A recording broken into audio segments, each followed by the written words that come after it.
So the connection between mental health and drug and alcohol issues tend to be very intertwined. One does not necessarily precede the other. However, often you will find folks with mental health difficulties turning to drugs and alcohol in some degree to cope with whatever feelings or emotions they may not be able to manage independently on their own.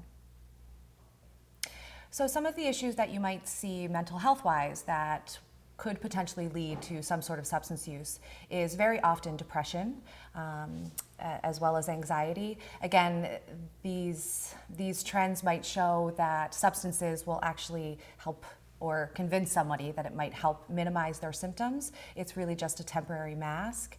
But it does tend to help an individual feel that their symptoms are less intrusive because they're under the influence of some sort of substance. Like I said, the unfortunate part is those symptoms are still there.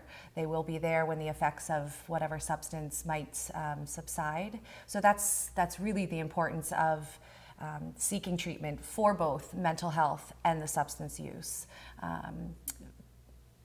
Managing both of those difficulties at the same time are really imperative for true recovery. I would say the simplest way to know the difference that this isn't just a normal bad day to I need some help here is when it impacts your daily living. So if your life is looking different than it did previously, whether that is going to work, getting to work on time, how you take care of yourself, how you take care of your home, your relationships, just whatever that normal day-to-day activity used to look like, and it looks different now, that's when we know it's really become a problem that it's time to seek help. So some of the best coping skills that can be used to manage symptoms of depression and anxiety, and certainly to avoid substance use, sometimes it's things as simple as finding those things that bring you joy again. Depression and anxiety make it feel like those simple pleasures are so far away, and they're not, and they're very often underestimated on the positive impact it can have on somebody's life to feel that sense of normalcy again.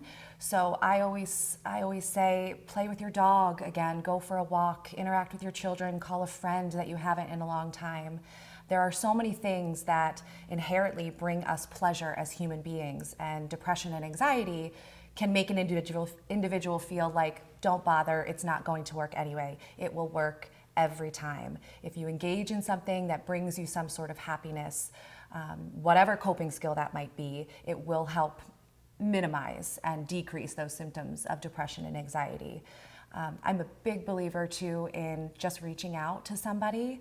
And again, even if it takes every bit of energy in somebody that's struggling with some sort of depression or anxiety, just feeling connected to other human beings, whether that could be a social forum, an old friend, a family member, it doesn't matter. Just human interaction is so necessary for our overall stability as far as our emotional health goes.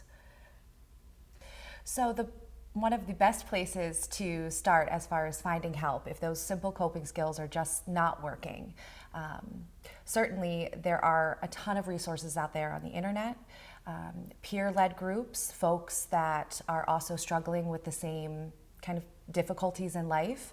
That peer support is invaluable to not feeling so alone in those struggles.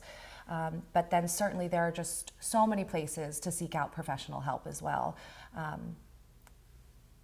Hoping that this resource is just going to add to the availability and the awareness for individuals to know that there is professional help out there. And that could look like anything from outpatient services, just to have somebody to talk to, finding a counselor that you connect with and that can meet whatever the needs that you might have going into that relationship. Or it could mean other services that are out there that an individual might not even know exists. I always say that no matter what the challenge is, there is somebody out there to help. And sometimes just having a starting point and having that starting person to go to, it could open all sorts of doors for resources. That there's so much out there that is available to people. The challenge is just finding out what those are, but they are there. So once you log on to the Resource Hub, there is the opportunity for you to identify more specifically on what resources, what services, what areas of need specifically that you might be looking for. A step further from that, you can identify those resources that are closest to you. So you have the ability to find those things that are convenient and close to where you live.